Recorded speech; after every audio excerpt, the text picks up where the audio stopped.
नमस्कार, स्वागत है आप सभी बच्चों का आज की क्लास में। उम्मीद करती हूँ आज जिन जिन बच्चों का मैंने कल नाम लिया था वो सभी क्लास में आए होंगे। बेटा जी, आप लोगों ने ऐप पे पढ़ा तो ठीक है, पढ़ लिया आपने। आप में से काफ़ी बच्चे हैं जिनकी वैलिडिटी एक्सपायर हो चुकी है। तो अब आप यूट्यूब की क्लासेस में जुड़िए ताकि आप अपने नोट्स के सहायता से इन सभी प्रश्नों की प्रैक्टिस करें। ठीक है, तो क्लास को शुरू करते हैं। अब पहले ये रोहित का आपका मैसेज देखती हूँ। मैम मैम पहले प्लीज़ सीटेट के लिए भी पढ़ाइए, मैंने आपसे सीखा है सीटेट के लिए। तो बेटा रोहित, आपने तो फिर सीटेट क्वालिफाई कर लिया होगा ना। अभी तो मैं सिर्फ DSSB PRT को लेकर फोकस हूँ, तो अभी मैं सीटेट के लिए ऐसा कोई कमिटमेंट नहीं कर सकती। लेकिन हाँ, जो कुछ भी पढ़ा रही हूँ वो आपकी यूपी टेट में तो बहुत ज़्यादा हेल्प करेगा आपको, क्योंकि अगर मैं सेगमेंट फ्राइड जैसे इनकी बात करूँगी, सीटेट का क्योंकि पेपर थोड़ा एप्लीकेशन बेस्ड आता है, वो पेपर जब मैं इसकी पेडागोजी शुरू करूँगी ना, तब उस समय अगर आप इन क्लासेस में जुड़ेंगे तो आपको हेल्प मिलेगी। बाकी जो कंटेंट मैं यहाँ पे यूट्यूब पर आप लोगों को प्रोवाइड कर रही हूँ क्वेश्चंस के माध्यम से, वो आपको सभी जगह हेल्प करेगा। ठीक है, अच्छा आपका नहीं हुआ है रोहित, तो बेटा अगर आपके पास नोट्स वगैरह हो, और मेरी सीटेट को लेकर तो ना बेटा बहुत बहुत सारी क्लासेस है। तो आप यूट्यूब पर मेरी कोई भी क्लासेस की सीक्वेंस को भी अगर ले लोगे, चाहे वो संजीवनी के नाम से हो, वो आपके टारगेट को लेकर हो, संकल्प को लेकर हो, तो मेरी बहुत सारी सीटेट को लेकर सीरीज़ है यूट्यूब पे, आप उनसे प्रैक्टिस करिए। चलिए शैली, गुड इवनिंग बेटा। तो अब सबसे पहले मैं आप लोगों को पहली स्लाइड यही दिखाती हूँ, क्योंकि हाँ भाई, जो मेहनत करी है तो उस मेहनत के लिए मेरा ये हक शायद बनता होगा कि मैं इस बात को डिस्प्ले के अंदर लेकर आऊँ कि ये जितने भी बच्चे अगर नए जुड़ते हैं और वो इस सारे क्वेश्चंस को बहुत डिटेल में समझना चाहते हैं, तो उसके लिए मेरा कंप्लीट कोर्स है जिसमें 97 वीडियोज़ है। उसके अंदर पूरा कंप्लीट नियोस और नियोस के अलावा जो भी है सब कुछ इसमें पूरा दे रखा है। जिन बच्चों को जुड़ना हो वो इस समय दिवाली तक ये 50% ऑफ पे 3,500 रुपये में इस कोर्स को खरीद सकते हैं। ठीक है, गुड इवनिंग रुखसार। अब क्लास को शुरू करते हैं। जैसा कि बेटा मैंने आपको बोला था कि आज का जो मेरा टॉपिक है वो, अब हम आ गए हैं ब्लॉक नंबर 2 पर, और आपका जो कोर्स कोड है वो 506 है, और 506 के ब्लॉक नंबर 2 में जो हमारा यूनिट है वो 3rd नंबर का है। इस यूनिट का जो नाम है वो पर्सनालिटी है, जिसमें आज हमने जिनको खास पढ़ना है वो है सिगमंड फ्रायड। बाकी मैंने कल की क्लास में नाम बता दिए थे कि पर्सनालिटी में आपने किन किन को पढ़ना है। देखो, जब आप DSSB को लेकर सीखने के लिए कच्ची सामग्री, संभावना सीमित है, तो परिपक्वता द्वारा बिना पर्याप्त प्रयास के व्यक्ति अपेक्षित परिणाम प्राप्त कर सकता है। संध्या बेटा, मैं आज आपके कमेंट के माध्यम से बहुत सारे बच्चों को एक आई ओपनिंग मैसेज देना चाहती हूँ।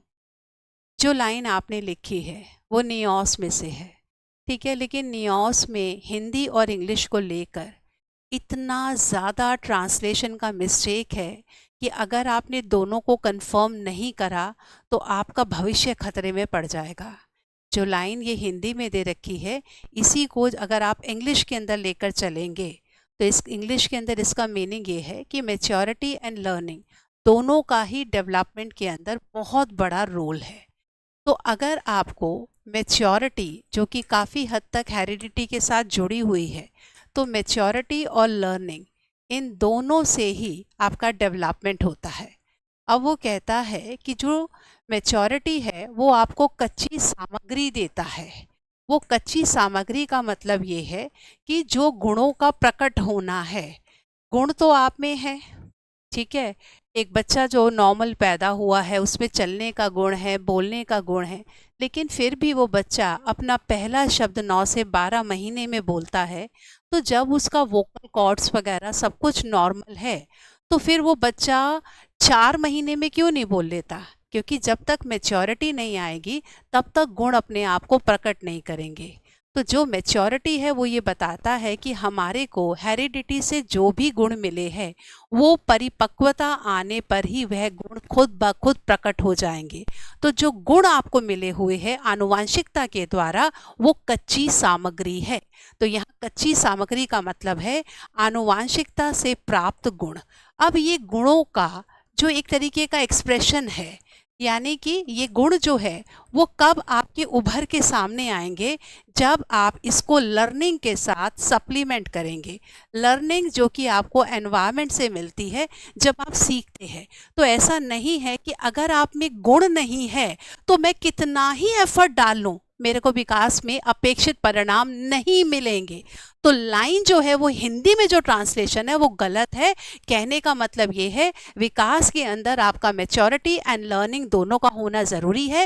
लर्निंग के अंदर आप जो मैच्योरिटी ने आपको, यानी कि हेरिडिटी ने जो भी आपको गुण दिए हैं, मैच्योरिटी के साथ वो गुण अपने आप प्रकट होना शुरू होंगे। पर उन गुणों के प्रकट होने के बाद अगर उनको उभार देना है तो उसके लिए एनवायरनमेंट देना होगा ताकि बच्चा लर्निंग को कर पाए। ठीक है, तो ये चीज़ मैं इसके साथ और बातें भी बताना चाहूँगी। बेटा आप लोगों का जो हिंदी वाले बच्चे हैं उनके लिए खास बोल रही हूँ। आपके लिए ये क्लास शायद आपको तब इस क्लास की वैल्यू होगी जब आप PYQ करने बैठेंगे। 2018 से लेके 2022 तक के कर रहे हैं आपको PYQ, 17 तक के से पहले तक के नहीं करने। जो आपका 506 के अंदर इन्फेंसी है जो मैंने आप लोगों को YouTube पे करा दिया है, हिंदी वाले बच्चों के लिए कंटेंट उसमें नहीं है। ये ध्यान रख लेना, हिंदी वालों का शैशवा अवस्था का पूरा पार्ट उड़ा हुआ है।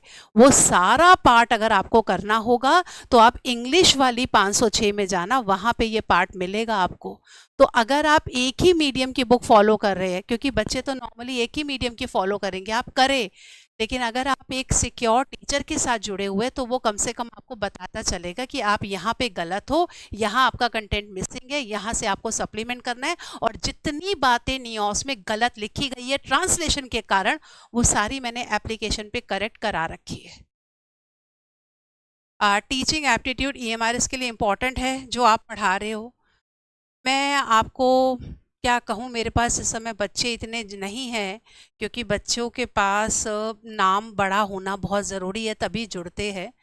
EMRS मेरे लिए एक ऐसा पेपर है कि वो पेपर कहाँ से बनता है मैं वो भी आपको दे दूँगी, लेकिन जब तक मेरे पास रेलेवेंट बच्चे नहीं जुड़ेंगे, मेरे पास वो क्या होगा, मेरे ऐप के ऊपर हो, यूट्यूब पर हो, जो यूट्यूबर्स है वही बैठकर देखेंगे, वही उसमें से कंटेंट निकालेंगे, वही वही क्वेश्चंस वो भी लगा देंगे।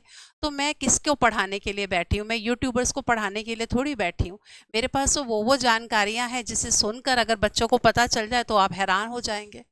अब आपको मेरे ख्याल से कहीं आप चले जाइए, जो आपको बता तो देंगे कि नियोस में से पढ़ना है, फलाने में से पढ़ना है। ये कौन बताएगा कि नियोस में कहाँ कहाँ गलत लिखा हुआ है, कौन कौन सा कंटेंट नहीं है? तो वो तो वही बता सकता है ना जिस टीचर ने अपने हाथ से कंटेंट को डेवलप करा हो। चलिए, अब आ गया 500 का ये पार्ट अपने लेवल पे कर लेना। अब मैं क्वेश्चंस के ऊपर जा रही हूँ। आज की क्लास मेरी सिगमंड फ्राइड को लेकर है। सिगमंड फ्राइड का जो आज का कंसेप्ट मैं लेने लगी हूँ वो साइकोसेक्सुअल स्टेजेस को लेकर है। इन्होंने जो साइकोसेक्सुअल स्टेजेस दी है उसका नंबर 5 है। वो 5 एक क्रम के अनुसार दे रखी है, आयु अनुसार दे रखी है। तो आप इस क्रम को बिल्कुल भी हिला नहीं सकते, because there is a particular order that runs along the developmental stages. ठीक है, अब इसके अंदर आपके जो भी क्वेश्चंस वगैरह है वो इसी चीज को लेकर है कि हर साइकोसेक्सुअल स्टेज के अंदर एक खास प्रकार का एरोजेनियस जोन होता है, जहां पर बच्चे का जो भी सेक्सुअल एनर्जी का रिजर्वॉयर, जिसको हम लिबिडो कहते हैं, वो लिबिडो कहाँ पे जाके फोकस हो जाएगा, वो इस स्टेज की विशेषताओं को दर्शाएगा। ठीक है, तो ये आप सारा देख लीजिएगा। ये मैंने आप लोगों को कंटेंट के तौर के ऊपर देने की कोशिश करी है। एप्लीकेशन पे तो आपके पास सब कुछ मेरा हैंड रिटन है ही। अब इसके अंदर क्वेश्चंस को देख लेते हैं। ये पांचों स्टेजेस का पूरा एक्सप्लेनेशन दे रखा है। अब मैं क्वेश्चन लगा रही हूँ। सबसे पहले नंबर का क्वेश्चन देखेंगे।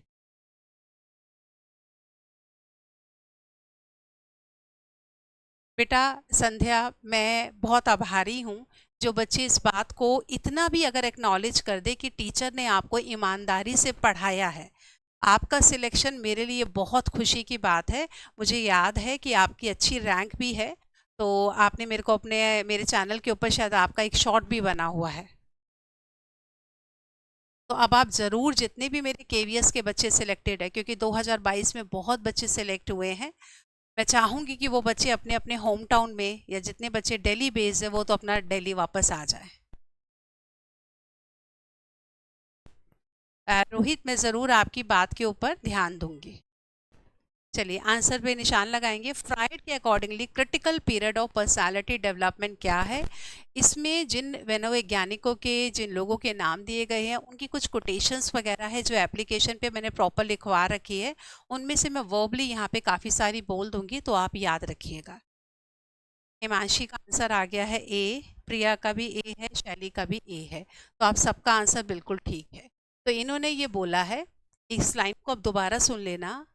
बच्चे ने आगे चलकर जो भी बनना है वो 5 वर्ष की उम्र में इनके अकॉर्डिंगली डिसाइड हो जाता है, क्योंकि ये मानते हैं कि 5 वर्ष। अब यहाँ से एक बात और निकल कर आती है कि जब इन्होंने जन्म से 5 वर्ष को इम्पोर्टेंट माना है, ये कहते हैं कि प्री डेवलपमेंट के अंदर बच्चे के अर्ली एक्सपीरियंसेस बहुत ज़्यादा मैटर करते हैं उसकी पर्सनालिटी को निखारने में।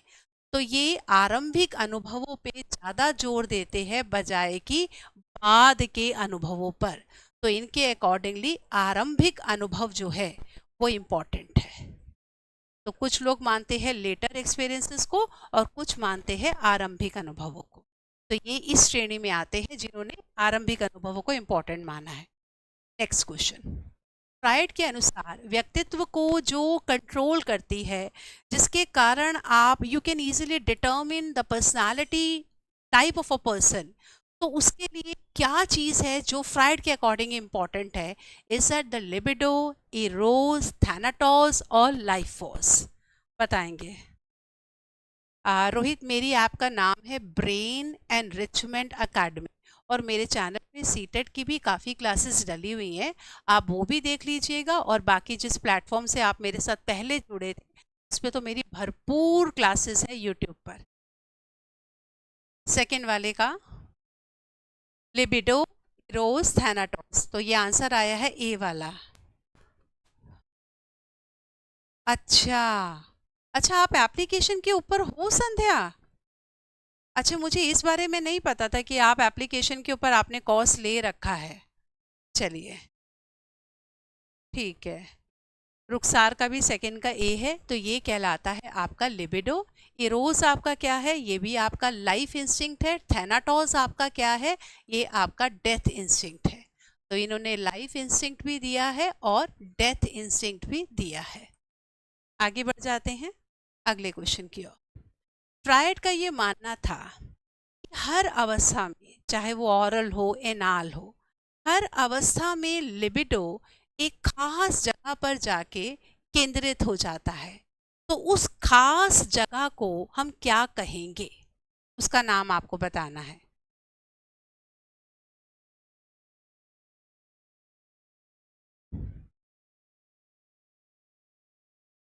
चलिए, और संध्या, आई होप कि बुक आपको अब मिल गई होगी।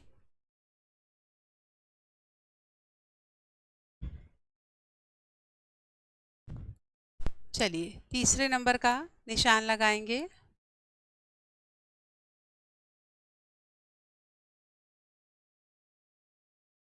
क्वेश्चन 3 का विकास का आंसर। विकास, आप बेटा मेरे ख्याल से एप्लीकेशन पे पढ़े हो ना, तो आपके साथ शुभम भी होगा, एक बार उसको भी अगर हो सके तो याद कराना कि यूट्यूब पे क्लासेस चल रही है। चंदास प्लांट एंड क्राफ्ट। चलिए भाई, प्लांट, नेचर, काफ़ी लोग लगता है प्रकृति के काफ़ी नज़दीक है। थर्ड वाले का है ए वाला, बिल्कुल ये आंसर है आपका एरोजीनियस जोन। तो एरोजीनियस जोन अपने आप में क्या बताता है कि हर अवस्था में व्यक्ति की जो जितनी भी लिबिडो, यानी कि जो भी कामेच्छा, जो भी सेक्सुअल एनर्जी है, वो एक बॉडी के खास ऑर्गन के ऊपर जाके फोकस हो जाती है, और उसी ऑर्गन पे अगर वो लंबे समय तक रहने लगी तो आपकी पर्सनालिटी में बहुत से अलग अलग प्रकार के विकार आने लगेंगे। जैसे कि जिन लोगों का फिक्सेशन ऑरल के ऊपर हो गया है वो लोग बहुत ज़्यादा बातूनी होंगे, उन्हें पेट अफर रहा होगा फिर भी बहुत सारा खाना खाने की, होता है ना, जैसे हम कहते हैं तो भीम है, इसको तो खाने की आसक्ति है, इसको तो गधा चलाने की आसक्ति है, इसको ये कंट्रोल नहीं कर सकता। सिगमंड फ्राइड भी उसी बातों को कहते हैं जिस बात को हमारी इंडियन अगर कल्चर के अकॉर्डिंगली कहे, जिसे हम आसक्ति कहते हैं, जो इंसान बदल नहीं पाता है।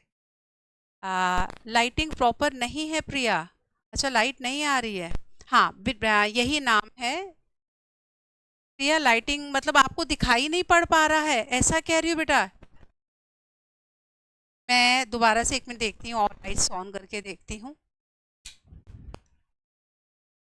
अब देखो प्रिया, क्या अब आपको दिखाई पड़ रहा है? चलिए, तो यहाँ पे आपका आंसर ठीक है। अगला क्वेश्चन, 1 से 3 वर्ष की आयु का बच्चा। बेटा, जो क्वेश्चन मैं आज करवा रही हूँ, एक क्वेश्चन तो हर एक को मिल ही जाएगा, क्योंकि नियोस का कंटेंट है जिसको मैंने बहुत ज़्यादा एलाबरेट करके करा रही हूँ।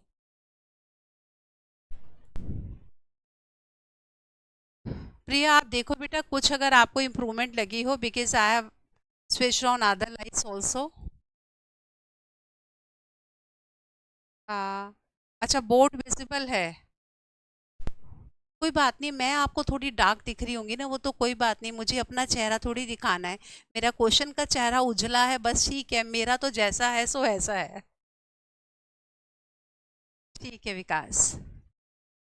चलो, आंसर है आपका सी वाला। फोर्थ का आंसर आ गया है सी वाला। तो 1 से 3 साल तक का बच्चा का कहाँ पर होगा? एनाथ स्टेज के ऊपर होगा। ये एग्जैक्टली स्टेजेस के साथ जो आपकी एज नियोस में दी गई है, फॉलो वो वही करेंगे। एनसीईआरटी का अगर लेंगे तो थोड़ा सा 6 महीने का फर्क है। अगले पे बढ़ते हैं। प्रायड के साइकोसेक्सुअल, 1 मिनट बेटा। प्रायड के साइकोसेक्सुअल स्टेज के अकॉर्डिंग 12 साल और उससे ऊपर की आयु को किस शब्द के द्वारा दर्शाया गया है? 5वें का निशान लगाएंगे। मैंने 5वें के अंदर आप लोगों की जो मेन टर्म्स है उसको अपने हैंडराइटिंग में लिख दिया, बिकॉज जब गूगल के अंदर आपका पेपर भी ऐसे ही आता है, तो आपको पेपर में भी ना टर्म्स एग्जैक्ट नहीं मिलेगी, उसमें भी हिंदी में जो टाइप करा हुआ है उसी का इंग्लिश आ जाएगा या इंग्लिश का हिंदी, तो आपको एग्जैक्ट टर्म कहीं पर इक्वलेंट वर्ड वो नहीं मिलेगा।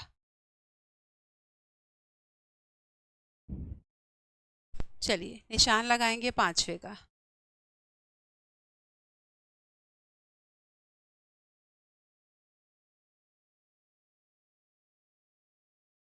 प्रिया का आंसर आ गया है। The age of 12 years and above is refer to as. तो क्या ये आपकी, बेटा आपने नाम अच्छे से देख लिए हैं प्रिया, वरना आप गलत नहीं करती हो। हिमांशी का आंसर बिल्कुल ठीक है, संध्या का ठीक है। विकास, पढ़ाई नहीं कर रहे हो क्या आप?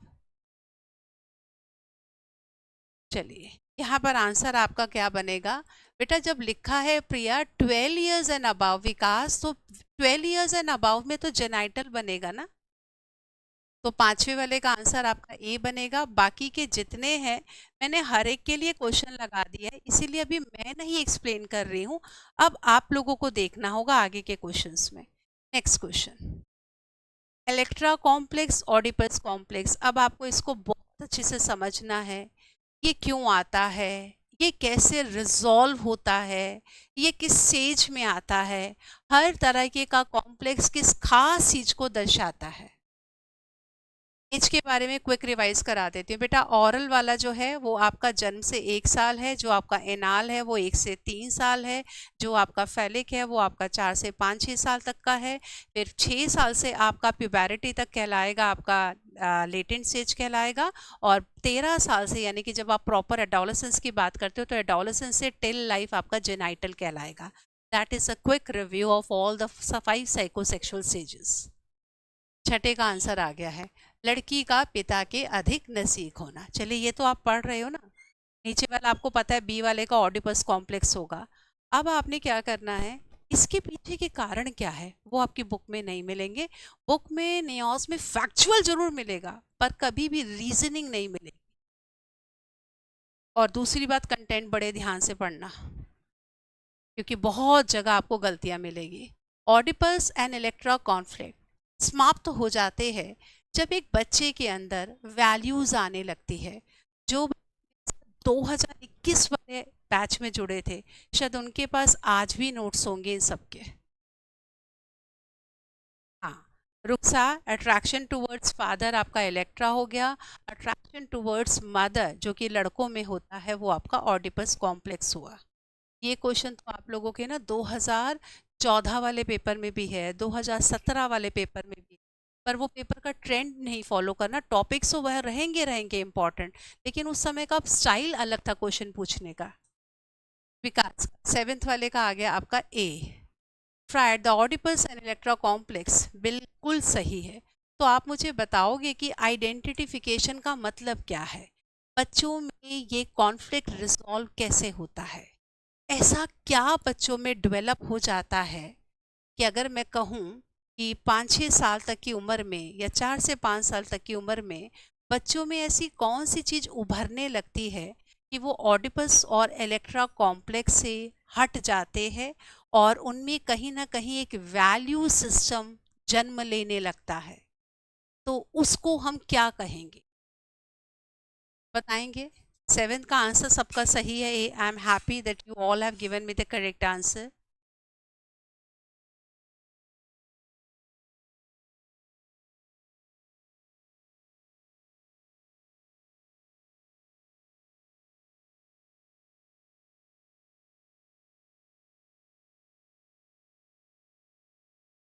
चलिए, अब मुझे इसका रीज़न कोई भी नहीं दे रहा, मैं आगे चल के आपको कराती हूँ फिर रीज़न, तभी आप आगे के क्वेश्चंस को आंसर कर पाएंगे। Development of super ego according to Freud is a result of, yes Himanshi, यही है वो। सुपर ईगो जब बच्चे में आने लगती है तब बच्चे में मोरालिटी आने लगती है, क्योंकि आपको पता है बच्चे में इड भी है, ईगो भी है, सुपर ईगो है। एज के अकॉर्डिंगली जो पैदा हुआ बच्चा है उसमें केवल शुरू के वर्षों में इड जो है वो सबसे ज़्यादा हावी रहती है, फिर बच्चे में ईगो आती है। सुपर ईगो जब बच्चे में आने लगती है तो उसे अपनी भावनाओं को लेकर थोड़ा गिल्ट फील होने लगता है और बच्चा धीरे धीरे अपनी ही इन चीज़ों से मुंह मोड़ने होने लगता है इन चीज़ों से। और तब बच्चों में सुपर ईगो जब आती है तो वो समझने लगता है कि अगर एक लड़की है तो वो अपनी माँ को, जिसको पहले अपना ओपोनेंट मानने लगती थी, उसको अपना रोल मॉडल स्वीकार करने लगती है कि मेरे को अपनी माँ जैसे अच्छे गुणों को लेके आगे बढ़ना है। ठीक है, तो अब आप लोगों का आंसर आ रहा है। Development of super ego according to Freud is a result of identification with the opposite sex parent, resolution of Oedipus and Electra complex. किस पे निशान लगाते हैं 8वें में? क्या बच्चा अपने आप को अपोजिट सेक्स पेरेंट के साथ आइडेंटिफाई करने लगता है? तो बेटा यहाँ पे तो लिखा हुआ है अपोजिट सेक्स के साथ, तो यहाँ पे थोड़ी अब उसको रिलेट करना है, उसको तो इसमें आना है कि मुझे इस कॉम्प्लेक्स को खत्म करना है, इसको रिजॉल्व करना है। तो जब सुपर ईगो आ जाती है तब बच्चा इस कॉन्फ्लिक्ट को रिजॉल्व कर लेता है और वो सुपर ईगो उसको बताती है कि जो मेरा सेम सेक्स का पेरेंट है उसकी जो वैल्यूज है मुझे उसको धारण करना है, बजाय कि अपोजिट सेक्स वाले पेरेंट की ओर अट्रैक्ट होना है। चलिए नेक्स्ट क्वेश्चन। फ्रायड के इस मनोवैज्ञानिक मनोलैंगिक विकास के सिद्धांत में 5-6 साल से प्यूबरिटी तक की जो एज है उसमें जो भी साइकोसेक्सुअल स्टेज रिलेट करेगी उसका नाम क्या होगा? 9th वाले का पक्का है क्या विकास? रीजन पूछा था ना, हाँ, तो रीजन उसका ये है कि आपका ऑडिपस और इलेक्ट्रा कॉम्प्लेक्स सभी रिजॉल्व होगा जब बच्चे में सुपर ईगो आएगा, और सुपर ईगो आने के बाद वो बच्चा अपने ही, यानी कि एक लड़की को समझ में आने लगता है कि मुझे अपनी माँ के आदर्शों को समझना है, अपनी माँ से ईर्ष्या नहीं रखनी है कि मेरे पिताजी मेरी माँ की तरफ क्यों खिंचते हैं, मुझे इस बात से ईर्ष्या नहीं करनी, बल्कि मुझे भी एक अच्छी औरत के रूप में अपनी माँ के ही रोल मॉडल को, आदर्शों को अपनाना है। तो this is how is she now identifying her identity with the identity of the same sex parent. Answer A आ रहा है और रुखसार का सी आ रहा है। बेटा यहाँ पे आपका 5-6 साल से प्यूबरिटी तक का दे रखा है, तो ये आपका चौथी स्टेज होगा तो रुखसार का आंसर बिल्कुल सही है। जेनाइटल में आपको बोला है कि आपका प्यूबैरिटी से टिल लाइफ, यानी कि प्यूबैरिटी से टिल लाइफ, और आपकी बुक के अंदर एडोलेसेंस दे रखा है, तो हम 12-13 साल की उम्र से आगे तक के जीवन, आगे तक के जीवन का।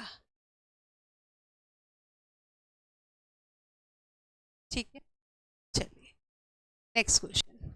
खुदा अवस्था में अगर बच्चा इस एनाल सेज के अंदर, अगर उस बच्चे का फिक्सेशन हो गया, यानी कि निर्धारण हो गया, वो बच्चे का जो एरोजीनियस जोन है वो वहीं पर ही सिमट कर रह गया, तो आगे चल के उसकी पर्सनालिटी में किस तरह के डिसऑर्डर आने शुरू हो जाएंगे, बताएंगे 10वें में। क्या वो एबनॉर्मल कंसर्न विद ऑर्डरलीनेस है, एबनॉर्मल कंसर्न विद ईटिंग है, एबनॉर्मल कंसर्न विद बॉडी है, एबनॉर्मल कंसर्न विद ऑल्ट्रिज्म है?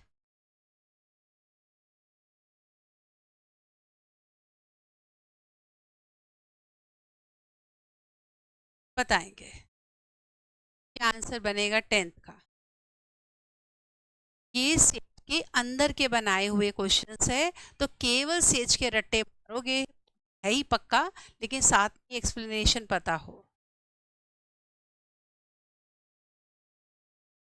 10th वाले का आंसर आ गया है आपका एबनॉर्मल कंसर्न विद बॉडी। विकास कहते हैं ये आपका ए वाला बनेगा, हिमांशी कहती है ए बनेगा, प्रिया कहती है सी बनेगा।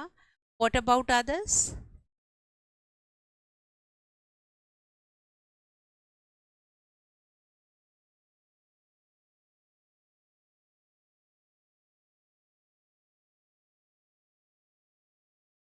हाँ, 10th का चंदा का आता है। तो बेटे चलिए, चंदा का है 10th का ए वाला।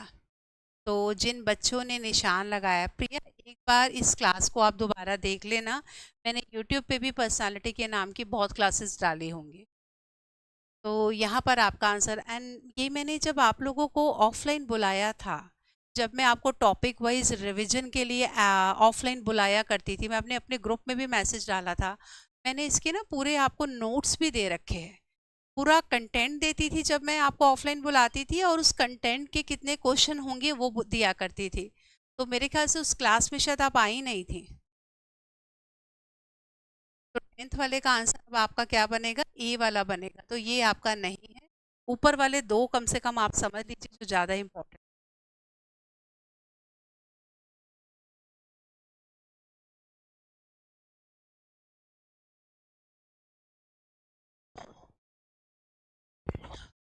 तो बेटा ये कैसे होता है, जब ऑरल स्टेज के ऊपर फिक्सेशन हो जाए, ऑरल स्टेज ये आपकी जन्म से 1 साल तक की, इसमें यदि फिक्सेशन माउथ पर हो, फिक्सेशन माउथ पर हो गया, जो इस स्टेज का सीनियर जोन है, तो होगा क्या, प्रकार के पर्सनालिटी डिसऑर्डर, हाँ नहीं अटेंड करा था लग रहा है। 2 प्रकार के डिसऑर्डर है, एक है आपका ऑरल को लेकर, तो या तो आप ऑरल एक्सपल्सिव बन जाते हैं या ऑरल रिटेंटिव बन जाते हैं। इसी प्रकार से आपका एनल का भी है, ऐसे ऑरल का है, और इसी तरीके से ही आपका जो क्वेश्चन के रेलेवेंट है एनाल स्टेज का है, जहाँ पे फिक्सेशन अगर आपका एनस पर हो गया है, तो आपकी पर्सनालिटी टाइप में एनाल एक्सपल्सिव हो और एनाल रिटेंटिव हो। तो इसके अंदर क्या होगा, जो एक्सपल्सिव वाला होगा उसको हम कहते हैं कि कहीं ना आपका, जैसे एरिक्सन ने भी स्टेज को रिलेट करा कि जब बच्चे का मस्कुलर कंट्रोल बहुत बढ़ जाता है, तो उस समय जब बच्चा एनाल एक्सपल्सिव में आ जाता है, तो वो मतलब टॉयलेट में जब भी अपना एक्सक्रीटा रिलीज होता है, तो उसको वो एंजॉय करता है। तो इस प्रकार के जो लोग होते हैं इनमें कुछ अलग तरीके की चीज़ें पाई जाएंगी। और जो बच्चा एनाल रिटेंटिव होता है, तो रिटेंटिव वाला मतलब जो रिलीज नहीं करना चाहता है, बच्चा आगे चल के ना बड़ा कंजूस टाइप का बनता है। हाँ, मेरे कोर्स में नोट्स है क्या हैंड रिटन? क्या कहना चाहते हो विशाल? कोर्स में नोट्स नहीं है क्या हैंड रिटन? बेटा मेरे कोर्स के अंदर जितने बच्चे जुड़े हुए हैं सबने हैंड रिटन में पढ़ा हुआ है। तो आपको उस क्लास में जाना होगा पर्सनालिटी की, उसमें आपको सारा कंटेंट मिल जाएगा। चलिए, तो यहाँ पर अब आपका आंसर क्या बन जाएगा? तो एबनॉर्मल कंसर्न विद ऑर्डरलीनेस। और ये वाला जो है कि अगर आपको बहुत ज़्यादा ईटिंग का है, तो ये आपका ऑरल स्टेज में अगर फिक्सेशन हो गया, तो हो सकता है कि आप बहुत ज़्यादा बोलना, बहुत ज़्यादा खाना और नेल बाइटिंग करना, बहुत ज़्यादा चेन स्मोकिंग करना, सब इसी के अंदर ऑरल के अंदर आएगा। Next question.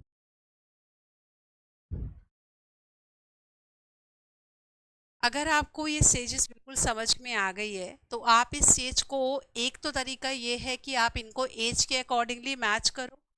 एक है कि हर स्टेज का आप ऐसे लिखते चलो कि इसका एरोजीनियस जोन क्या होगा, और इस स्टेज में अगर आपका फिक्सेशन हो गया तो आप आगे किस प्रकार के इंसान बने।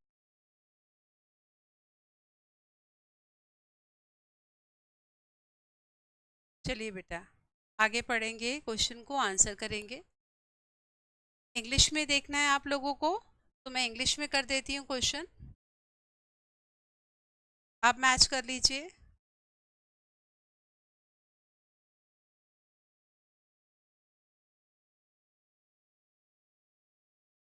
और बेटा अगर आपको किसी को ऐसा लग रहा हो कि नहीं आपको नहीं मिला है, तो आप इसमें से मैं आपको दोबारा स्क्रीनशॉट करवा देती हूँ। आप एक बार दोबारा से देख लीजिएगा, मैंने हर स्टेज के ना एक्सप्लेनेशन लिखे हुए हैं यहाँ। स्वाति का आ गया है 12वें वाले का ए वाला, यानी कि आप कह रहे हो कि जो ओरल स्टेज है वो आपकी यहाँ पर आ गई। ए का बन गया तीसरा, ठीक है। बी वाले का एनाल का है, तो ये बन गया आपका दूसरा, बी वाले का 1, ठीक है। सी वाले का फिर 4 बन रहा है, तो सी का 4 है। फैलिक आपका 4 से 5 का, लेटेंट आपका 6 से पिबैरिटी का, और जेनाइटल आपका एज 13 से लेके टिल लाइफ, ठीक है, टिल अडल्टहुड, अडल्ट लाइफ। तो आंसर बिल्कुल ठीक है स्वाति, और आपने शायद पहले दिया है। चंदा आप एक बार दोबारा देखेंगे, रुखसार का ठीक है। रुखसार क्या आप एप्लीकेशन पे पढ़ी हैं क्या? मैं देखती हूँ आपके आंसर्स भी काफ़ी मेरे को लगता है सही हो जाते हैं।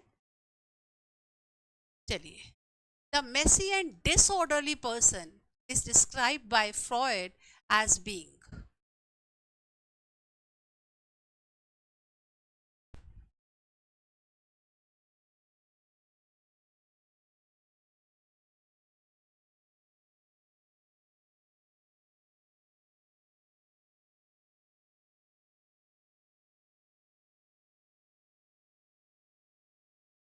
चलिए, इस क्वेश्चन को अब आप होमवर्क में कर लीजिएगा।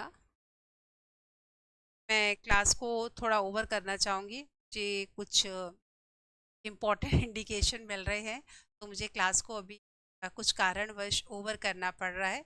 इस क्वेश्चन को मैं आप लोगों से कल डिस्कस करती हूँ। क्लास को मैं ये करती हूँ। नमस्कार।